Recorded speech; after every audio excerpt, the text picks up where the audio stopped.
Hi guys, good evening. Ayun oh, ang daming nagsuswimming sa baba. Sarap kasi mag-swimming ngayon kasi malamig, ay mainit, no? Ayun, yung mga bata, nag-swimming sila. Parang mayroon silang swimming lesson. Ayun, may swimming lesson yung mga bata. Pag girl yung bata dapat lady din yung kanilang swimming teacher. Pero pag boy ka, ayun, boy din. Alam ko swimming teacher yun eh. Ganyan yung mga alaga namin dati. May swimming lesson sila diyang ginaganap sa baba. At saka ano naman yan eh, free. Free kasi pag ikaw ay residence dito, kaya pwede kang yung anak mo, ganyan, kung gusto mong ipasok sa swimming lesson yung anak mo, pwede yung teacher, dyan na lang sila sa may swimming pool para hindi na kayo lalabas. Hindi na kayo pupunta sa ibang lugar para mag-swimming lang, Kasi dito open yan. Kaya yung lalaki dyan, yung naka-black dun, na naka-sombrero, yun, nagtuturo ng swimming. Yung teacher ng swimming. Tapos meron din yung girl dun, yung lady. Yan, may dalawang lady, may dalawang babae din dun, tinuturoan niya. Kasi dito nag-aral ng swimming yung mga alaga namin nung maliliit pa sila, dalawa silang babae. Dito, twice, may swimming lesson sila twice a week dati. For 3 months yata yun, o 5 months. Tapos ngayon, marunong na sila mag-swimming. Diba? Samantalang ako, di ba marunong mag-swimming? Ang lola, ano ba yan? Pati pa yung mga bata talaga at marunong sila mag-swimming kasi may swimming lesson talaga sila. Ayan guys, maliwanag na sa amin sa swimming pool. Ngayon, kumakampay yung kanya mga paa. Magaling na, marunong na siya. Oh. Ayun, dalawa yung tinuturuan niya. Ayun, meron din yung mas malaki. Naka-blue. Oh, diba? Gagaling na nila mag-swimming. Tapos yung bata doon, yung nauna, marunong na. Ang bilis, no? Pag may kwan ka talaga, may taga-turo ka talaga mag-swimming, ang bilis, no? Sana all. Hindi katulad ko, hindi ako marunong mag-swimming. Ano ba yan? Kaya takot ako sa tubig. Hindi ako pupunta. Pag pupunta ako sa beach, sa gilid lang ako. Hindi ako pupunta doon sa medyo, Baka ako ay malunod doon at higupin ng dugong. No? Nakakatakot yun. Pag kinain ka ng dugong, hindi ka na makakabalik. Hindi na ako makikita ng aking forever. Ganon. Diba guys? Ayan o, pag gabi, ang saya-saya dyan. Pag midnight, mag-swimming ka, no? Mapupunta ka dyan. Pero hindi pwede kasi may dyan eh. May guard. Wala kang privacy. Pag mag-night swimming. Pag mag-night swimming ka, kasama mo yung jowa mo. Siyempre, hindi pwede dyan. Doon lang sa walang nagbabantay. Tingnan mo na nagbabantay dyan, nandiyan lang sa tabi. Di ba? Punta ka doon sa beach. Para medyo malayo-layo ng konti. Kahit may nagbabantay man doon, hindi talaga yung naririnig yung usapan nyo. Sabay ganun eh. Dami kong alam eh. Kumusta naman kayo dyan guys? Kumusta naman yung weather dyan sa lugar ninyo? Na ba? Summer na ba ngayon? Tulad sa Pilipinas, summer. Ganito rin dito sa Hong Kong, summer din. Pero hindi siya umulan ng 2 araw dito ha. Kailangan sa Pilipinas umulan na siya para may mga tubig na sa farm, sa bukid. Yung mga nagtatanim tatanim ng mga palay, ganon, gulay.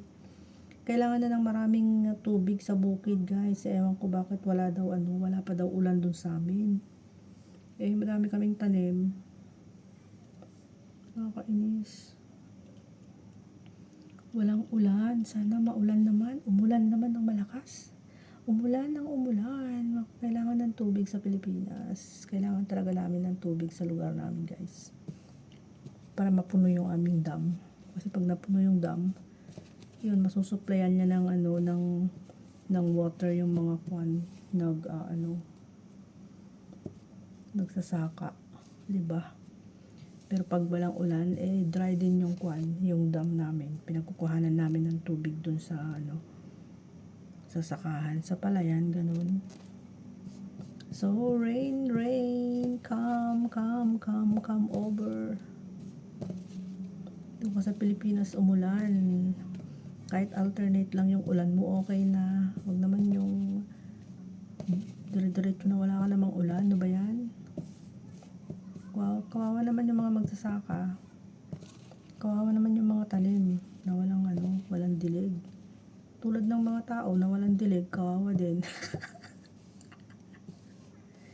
Ay, nako. Okay lang yung mga tao na hindi na madiligan, walang problema dun, no? Pero yung mga talim, kailangan talaga yun. Tulad ng mga tao na hindi nadidiligan, kawawa din, pero okay lang, no? Pwedeng i-adjust.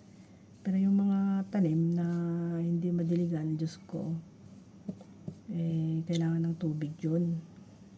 Para mamulaklak siya, ganun. Para bumuka. Para sariwa at saka fresh. Tsaka fresh na green, green, green. Pag walang dilig yung tanim, magiging yellow siya, hanggang sa maging brown, hanggang sa maging black, hanggang sa die. So kailangan natin ng tubig, umulan, ulan sa Pilipinas ka umulan. Dito sa Hong Kong, kahit hindi ka muna umulan dito, okay lang. Basta pumunta ka lang dun sa mga lugar na nangangailangan ng tubig, yung mga tanim, ganyan, yun ang doon ka umulan, no? Ganun. Diyos ko.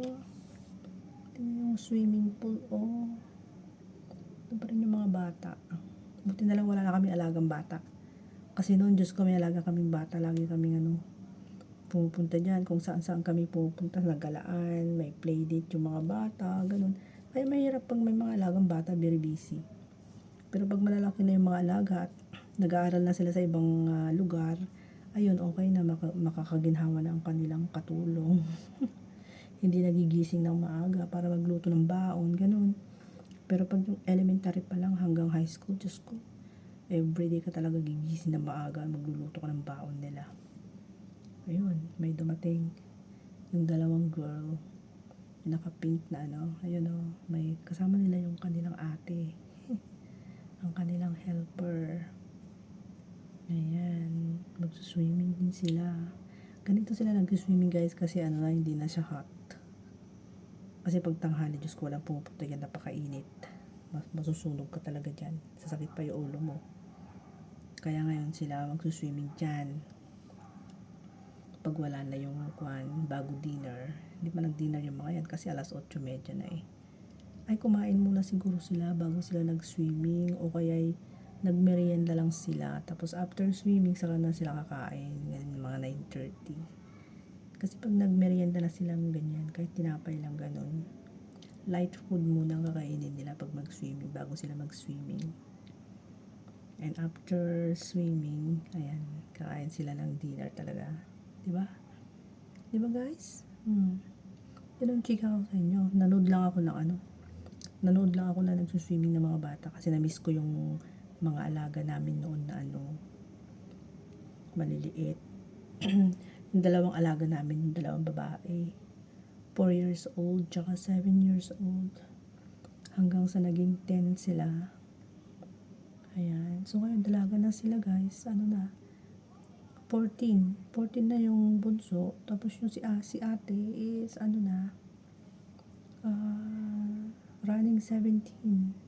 Kasi 16 lang niya. 14 at saka 16 na yung mga alaga namin ngayon.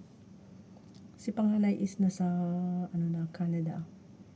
Susunod na rin si bunso sa August this year. So, dalawa na sila doon sa Canada. Nandun nakatira sila kay ma'am. Nandun naman yung aking kapatid. Ako naman dito, nandito naman ako kay sir. Naghiwalay sila. Kaya naghiwalay din kami ng bahay ng aking kapatid. Ganun yung story. Imamarites ko sa inyo. Kaya yung bahay ni ma'am is nandun sila sa may Shatin. Ako naman nandito sa Kolontong. Ayan. Kaya pag every Sunday nagdi-day off kaming dalawa, nagkikita kami dun sa Shatin, guys. Ayan. Mas malapit kasi.